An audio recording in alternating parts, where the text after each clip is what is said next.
Addiction is a chronic disease. Millions of people worldwide suffer from substance and behavioral addictions. An addict's life is often unmanageable, leaving the addict and his or her family and friends feeling completely powerless over the disease. Without treatment, addiction can result in disability or premature death. You are listening to Making an Addict. My name is DJ Burr, and I'm an addict in long-term recovery. I'm a licensed psychotherapist, behavioral addiction specialist, and best-selling author of I Just Wanted Love, Recovery of a Codependent Sex and Love Addict, now available on Amazon, Audible, and iTunes. I intend to bring you different perspectives about addiction from various sources including other addicts in recovery, clinicians who treat recovering addicts, and families and friends of addicts to discover what makes an addict. Discretion is advised. To learn more about this podcast, check us out at makinganaddict.com or follow me on social media at DJBurr1022 on Facebook or The DJ Burr on Instagram. Welcome to another episode of Making an Addict. I'm DJ Burr, and today I am speaking with Troy Love. Troy, welcome to the show. Hi, thank you so much for having me. Yeah, you're so welcome. Can you tell our audience, where you are and what you do? Yeah, so I'm a licensed clinical social worker. I live in Yuma, Arizona, and last week it was 123 degrees down here. Oh, my word. I've been here for 17 years. I moved here from Pittsburgh, Pennsylvania, where I got my master's in social work, and started a private practice about 9-10 years ago. And I focus on helping people with sex addiction, building relationships, repairing relationships that are broken, and helping people heal from trauma. Excellent. So it sounds like you and I are doing similar work.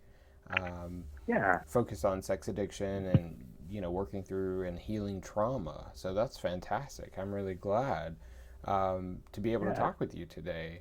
Do you have your own addiction background? Is that how you got into the field? Yeah. So when I first went to my bachelor's degree, my professor in social work said, if you want to be a good social worker, you're going to need to go to counseling yourself. And I was in so much denial at that time. I'm like, yeah, I'm good. I don't need any counseling. Whatever. I'm cool. But then when I went to Pittsburgh and went to the University of Pittsburgh there, they put me in my practicum, which was at Gateway Rehabilitation Center, founded by Dr. Abraham Tversky. And that was the first time that I'd ever actually met somebody that had an addiction. I was working with these people in group, and it was in intensive outpatient. And they were coming to group, and they were telling me their stories of addiction. And I started to realize that I also had an addiction. I had an addiction to porn that I had been battling. Didn't really get exposed to porn until I was about 21 and had access to the internet, but I've been battling with compulsive sexual behaviors since a teenager. And so as they started to tell me their stories, I could resonate with that. And that was like the first time that I realized, oh my gosh, there's something going on with me. So I started to go to counseling at that time. Not a whole lot of people knew what to do with sex addiction at that time. And then I graduated from Pittsburgh and moved to Yuma. Got my first job here in Yuma at a mental health agency, and was working with kids and families, and did that for a little while and realized I need to do some of my own work. I'm not really prepared to be able to deal with this. There's a lot of countertransference going on. I'm like, I gotta go. So I took a break from counseling, went to work at a hospital for about 10 years. During that time, I was doing therapy and working on my stuff, and really got a hold on being able to be in recovery. And then just felt like really God was telling me, okay, now that you've learned some tools, you got to go share this with other people. And I kept like, I don't want to do that. I got to, I'm for like 2 years just pounding on me. You got to go back to private practice. You have gifts to help people who are dealing with the same stuff. You got to go. And so finally one day I walked into my boss's office and said, I got to quit. And she's like, what? And I said, yeah, I don't know. This is crazy, but I got to quit. I'm giving you 3 months notice. I'm going to start my own private practice. And that was in 2009. And Wow. so I opened my doors in 2010 and have been helping people with that ever since. Excellent. I opened my doors in 2010 as well, and so that's pretty amazing. Yeah, that's awesome. Yeah, thanks. It's interesting, because a lot of us, us mental health counselors or addiction counselors, we can't help other people until we learn to help ourselves. But when we get into this field, we typically find out, like, yeah, we have some shit to work on. Yeah, absolutely. And some and people, I still do. Right, exactly. We're perfectly imperfect, and we're always going to be doing this work. And some people start doing it early in their education because some of the schooling requires that you get into therapy while you're doing the training. Right. And so not everyone has that experience. I mean, when I was in school, they told us, go check out a couple groups and things like that. So I went into a 12-step meeting, but I didn't know that at the time, I didn't know I needed to also be in the meeting, not just visiting. Yeah. Right. And so it wasn't until I got into, private practice and working for an agency where I realized, like, yep, I need to do my own work. So it's very similar. I hear this story over and over again. It's amazing. And I know nowadays they do make you go to therapy for some, but even with the therapist that I supervise, I'm like, you need to be doing your own stuff. You need to be doing your own work. That's what makes you the best therapist you can be. Right. So. Right. And so what do you think contributed to your own addiction? Oh, heavens. Well, the more that I've kind of gone through this field and explored what this addiction stuff is all about, the more I think I've latched onto the attachment theory of addiction. And I actually just wrote a book called Finding Peace, Healing from the Wounds of Loss, Rejection, Abandonment, Betrayal, Neglect, Abuse. And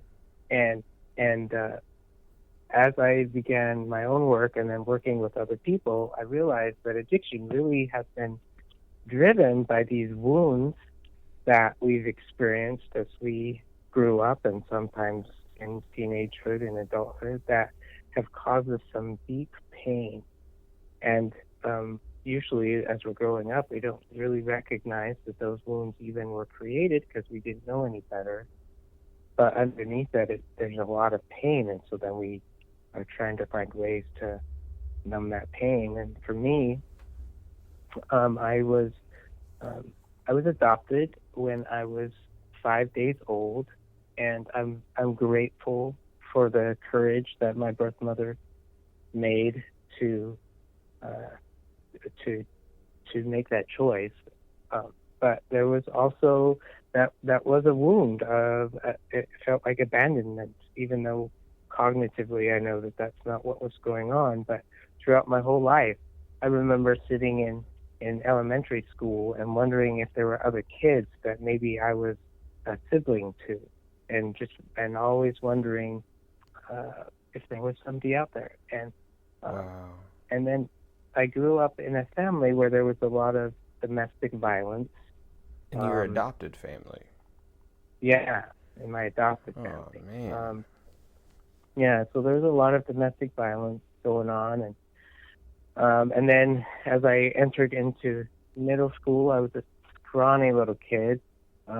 Didn't really connect well with the boys. I played more with the girls, and so entering into junior high, I was bullied a lot of bullying. So, put all of that together, and then I found masturbation when I was about 14 years old, and that was amazing. That was like a numbing. A friend of mine told me about it and said, you shouldn't do it because you won't be able to stop. Well, I'd never heard of that before, so wow.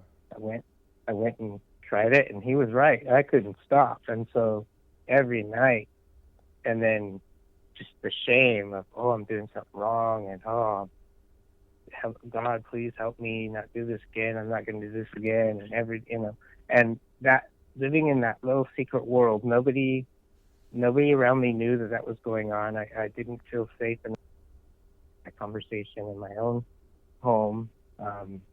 So I didn't, and just kind of battled with that until I got when I was 22. Well, when I was 18, I finally shared that I was struggling with that with an ecclesiastical leader, and that was the first time I'd ever told anybody. And I remember walking home from that meeting like the world had just been lifted off of my shoulders. Wow. And that's really kind of that was the beginning of my journey, even though I didn't know that I was an addict at that time or I was struggling with that stuff. It's really the first time I shared that story, and the love and support that I got was incredible.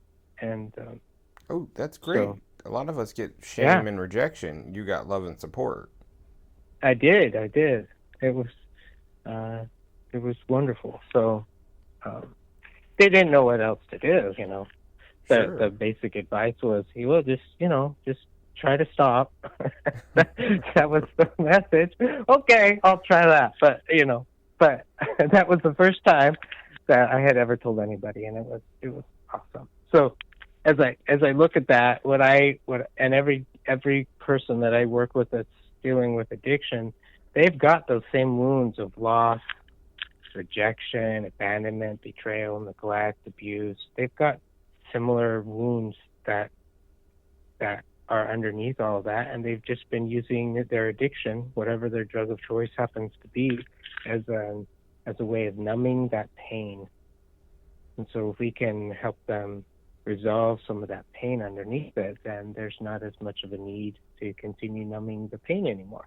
Right, and we can't resolve it overnight. That's the one thing I want people to know, is that it takes time. Absolutely. Right, addiction recovery takes time. Do not go into a therapist's office expecting that within a week or 30 days that things are going to be, 100% better. That's just not going to happen. No, exactly. I mean, the neurology of it, the brain science of it is that, your brain has been rewired over the years of this addiction. It's going to take at least 2 to 3 years to rewire your brain again to deal with this in a more healthy way. So don't think it's going to just happen in 6 months or 90 days or whatever. Right, and you have to be consistent with it. I always recommend that people engage themselves in weekly therapy, going to 12-step groups several times a week, working with a sponsor, all of those things to help rewire our brains from the addiction. Exactly. When did you decide to write a book? Well, I started writing that book about 3 years ago because I was teaching on the attachment theory and as it relates to addiction and numbing, as it relates to undermining of the relationships that we're trying to form with our loved ones. And I would do workshops and retreats and introduce these concepts through some, keynote speeches or here and there. And everybody's like, well, where can I learn more about this stuff? This is fascinating stuff. Where can I go? Do you have a book? And I'm like, no, I don't have a book. well, you should write one. You should write one. That was never on my radar. Uh, so, but I thought, okay, well, fine. So I started writing it. I started working on it about 3 years ago, and then a buddy of mine, I think you've interviewed him. His name's Forrest Benedict. Just published his book a couple of months ago, and I'm like, okay, if he can do this, then I can do this. So Exactly. I ramped it up and started. I finished it and got it ready to go, and actually it just came out about 2 months ago, or about a month and a half ago. Oh, so fantastic. He was kind of the kick in the butt that made me say, okay, if he can do it, I can do it too. I'm glad to hear that. Forrest is great. He was on the show a few weeks ago, and I have been using his book in my practice with my clients, and I'm seeing phenomenal results. So I would love to introduce your book to my clients as well. Where can people find a copy? Awesome. Yes, so if you go to Amazon.com, you can just type in Troy L. Love in the search bar, and my book will be the first book that comes up. And it's called Finding Peace. There's an e-version, and then there's an actual hard copy version you can get. That's wonderful. All right, folks, go to Amazon and get Troy's book. Now, Troy, when you're working with folks who are, coming in to address sexual addiction, where do you start with them? I start with first thing we do is just try to get an understanding of their history and how sex addiction shows up for them. Because, as you know, everybody's behavior patterns are quite different. True. Some are only looking at porn and masturbating. Some are hiring hookers or using Craigslist. The gamut. And so we're really trying to get an idea of, okay, where you're at. And then immediately I try to get them hooked up with a group as well as individual so that they can start to shatter that cloud of shame that makes them think I'm the only one. I'm the only person that's dealing with this. So they meet other men who are also struggling in similar ways and find out, man, I look across the room and I see that guy and he looks pretty awesome. He looks good, and I don't think badly about him, and he's looking at me and he's like telling me he really appreciates that I'm here and that I have courage. That really, I'm not bad. I'm not horrible.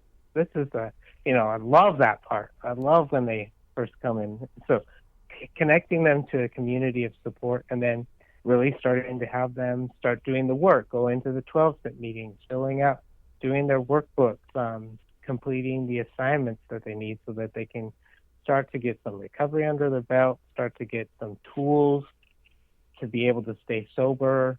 That, we work on that for a while. And when they start to get a pattern of sobriety under their belt, then we start to look at the trauma underneath that. I try not to stir up the trauma right at the beginning, because that just leads them to go act out again. I want them to get some tools first to be able to manage and stay sober for a little while first. Yeah, I typically follow the same path. I don't currently lead any groups, but I can refer them to folks in my community who are leading groups. So I think that's a valuable tool to have. We have to know that we're not alone. We're not alone in this process. Yeah. Huh. I think that's key. Right. It is key. And so typically, how long do you work with an individual? A couple years? Yeah, about 2 years or so. Mm-hmm. Okay. Yeah, that's pretty much, I think, for me too, and for folks who I know who work with individuals in addiction recovery, the people are in our space for 2, maybe 3 years consistently doing this work. And it's important work, and we have to touch all aspects of their lives, like what's going on at work, what's going on at home, what's going on in your family, and we have to target those areas and see what else does the person need. All right. And so for you in your own personal recovery, um, where are you at in your process? So I am 10 years sober, and Fantastic. thank you. I continue to attend. I Most of my work is I do individual counseling, um, just for maintenance purposes, Yeah. Mm-hmm. and then I have a pretty solid group of support where I'm able to check in with different buddies, and when I'm triggered or reaching out or struggling, I know I can reach out to them and get support, and vice versa. I'm working on continuing to deepen the relationship I have with my wife and my kids, and trying to be the best husband and father I can be. That's right now. I think that's the biggest journey that I'm working on now is how do I stand in my power as a man, and connect with the gifts that I have so I can use them to bless my wife and my kids, because I think that sense of inadequacy that I've carried throughout my whole life still plays a role. That self-doubt and shame still plays a role and makes me believe that maybe I'm not a good enough father, and maybe I'm not. And it takes me right into shame again, and Right. man, that sabotages everything. It does. And it does, I don't know if it ever goes away completely. I think we might always hold Yeah. on to a piece of that because it is such a deep wound, you know. Well, yeah. Well, and that's really, I think, the if you ask why did I write the book, and I wrote the book really for me.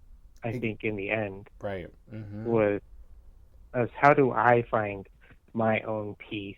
How do I find the joy, the love within me? Um, so in the end, that's really why I wrote that book, was for me. Right. And I imagine that you've had some experience of even more healing as a result of knowing that it's out there and that you were able to put, you know, what you were experiencing or what you thought would be helpful to put out for other people. I'm sure you've gotten some healing from I have. I mean, it's scary. You're an author, you I put your know. stuff out there, and you're My like, stuff's all out oh! there, right? It's like I have no secrets, none at all. So it's like, but that's a relief to have no secrets. I don't need any. Absolutely. I had Yep. enough in my active addiction, so putting it out there is a relief. And I know that people are being helped because they let us know, right? I imagine that you get feedback about your I have, book. yeah. Yeah, what was something Yeah, that you absolutely. heard that was really touching for you? Uh, so just yesterday, I was talking to a friend, and he's like, "My wife is reading your book to me out loud. It's really good. She's like taking notes. She's like writing all kinds of stuff. She's like, this is stuff that I never thought of. I never considered these wounds and how they've impacted my life, and how they've written negative tattoos on my heart and given me these negative messages I've been carrying around my whole life. I never even knew. I was Oh, like, wow. So that was that made me happy. that's fantastic. Wow. I love hearing those messages. And what that tells me is that people are willing to be informed because we don't Yeah, know everything, right? And so we have to sometimes go out there and seek the information and be willing to take it in and process it and make our own conclusions. And exactly. it changes the landscape. It truly changes our lives when we have new information. So I applaud you for putting it out there and Thank and you. and helping other people. Now, would you say there's like some autobiographical stuff in there for you? Uh, There is, but you wouldn't necessarily know it. The way when I started to write the book, at first I was writing it like typical self-help book. Here's some information, ponder upon that, blah blah blah. And then halfway during the process, I was like, this is tedious. This is boring. I don't like this. So I ended up creating a fictional group. And so it's like this fusion of a fictional story, and then there's a workbook. So it starts out on the first night of group, and you have these 8 people that have never met each other before, and they show up to group, and then the group facilitator does some psychoeducational pieces about the concepts that I've used, and then the group members are given an assignment, and then the reader is given the same assignment. And then they come back the next week, and then the group processes what the assignment they did, and it gives the reader an opportunity to kind of process what they did, and then more information is given, and then another assignment is given. So it's like the feedback that I've gotten from people, it's like, I feel like I'm part of the group. I feel like I could connect with these characters, and I feel like I can be there with them. And I feel like I'm there, and that's really the intent that I was giving. So it's a story. It tells a story, and then the readers are able to do the work along with these group members. So you asked if there's some autobiographical parts, and yes, some of the characters' stories are my story. So I kind of weaved it in there. That is so creative. I really like that. Are you using your book in any groups that you're running? Yeah. So I run a program called Lifestar, which is a sex addiction treatment program, and it runs in a couple of phases. And the first 2 phases are really helping them, like I said before, get the grounding they need so that they can live a sober life. And then the third phase is all about trauma. And so I used that workbook at that time to help them really get a good understanding of what their trauma is, putting some words to it, and then giving them the tools to be able to resolve that trauma. And interestingly enough, Forrest is doing the same thing, using the book in his trauma group as well. And the nice thing about the book is that even if you don't have an addiction, it could be used for a group of people, because everybody has trauma. Right, we do. We can't escape it. In one form or another, we all will experience trauma. Yeah. Right. It's just whether or not we have the tools that we need to work through the traumas, whether we end up, going down the path of addiction. So that's great. Yeah. I'm glad to hear that. I think all of our work, my work, your work, Forrest's work, and all the other folks, it's just so amazing that we were able to, put our words down on paper and put it out there into the world where it will forever be, and we'll be helping people. Can't take it back. We can't take it back. We can't take it back, right? Once I put these podcast episodes out there, they're out there, Exactly. And they're helping people, and people are growing and learning and beginning to take care of themselves, maybe in new ways that will be healing of that trauma. And that's why I continue to get up every day and do this work. And I imagine that might be similar for you as well. It is.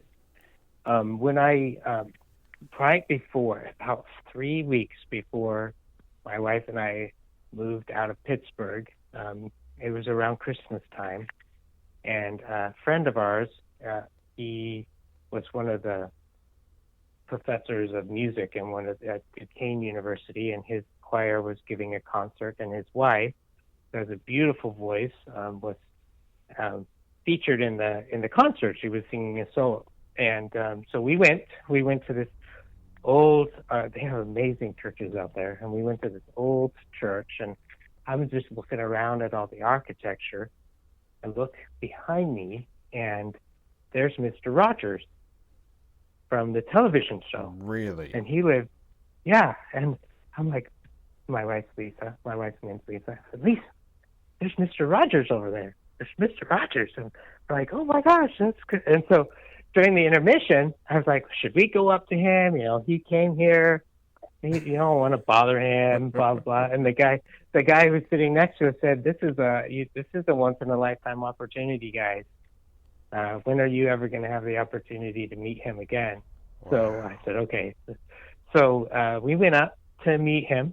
Come to find out, he loved hearing my friend's wife sing. Her name's Carol Ann Allred, and she's a beautiful soprano. And so whenever she would sing in the Pittsburgh area, he would go because he loved to hear her sing. Wow. And so that's why he was there. He was there with his wife, and so we went up to meet him. I said, hey, Mr. Rogers, I just want you to know how much you blessed my life and my wife's life. And as we were growing up, I always watched your show. And he stood up, and he was probably about 5'6", 5'7". He was a little shorter than I expected.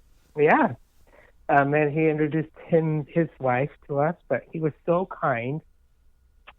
And he just started talking. He's like, well, what are you guys doing here? And, you know, what's happening? And I told him I just finished my master's degree in social work, and that I'm moving to Yuma, Arizona, to work with kids and families. And he blessed me at that moment. He said, I bless you in your journey, the work that you're going to do for the world is amazing, and I bless you that you will find success and happiness.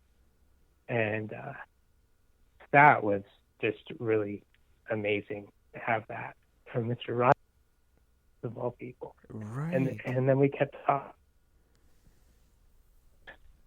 The world makes us feel shallow and complicated. But really, as human beings, we are simple and deep. And if we can just connect with the simplicity of life and connect with the deepness that we have, we'll find joy. And so I reflect back on those days when I'm like, oh, should I be doing this? What am I doing? This is hard stuff. Why am I working so hard? I think of those moments and looking Mr. Rogers in the eye and having him put his hand on my chest and just bless me to do this work. So I'm grateful for that opportunity. Troy, well, I am so grateful that you shared that story. That is a beautiful story, and I'm glad that you had that opportunity. And thank you for taking the opportunity to come on Making an Addict and talk to us about your experience, strength, and hope, and how you're giving back to the community. It sounds like you're doing some amazing work.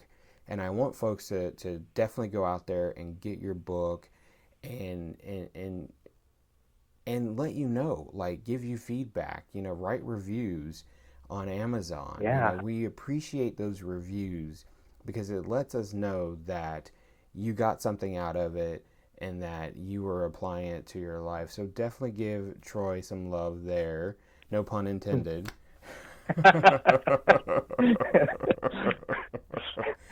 And Troy Love, thank you for being on Making an Addict today. Thank you so much, DJ. Really, it's an honor. All right. Thank you so much. Thank you for joining the discussion today on Making an Addict. In closing, I want you to understand that there are various opinions about addiction and what makes someone an addict. The opinions expressed here on today's show are those of the person who made them. I suggest you take what you heard, process it, and decide for yourselves what you believe in. If you have feedback or want to tell your story on the show, let me know by emailing makinganaddict@gmail.com, or you can reach me on social media. Again, I'm on Facebook and Twitter at DJBurr1022 and The DJ Burr on Instagram. Lastly, thank you for giving me the opportunity to be of service. Recovery saved my life, and I will be forever grateful. I will keep giving back every opportunity I am given. Tune in next time to witness our ongoing discussion on Making an Addict. Today's music features tracks by CDK. Find out more at makinganaddict.com.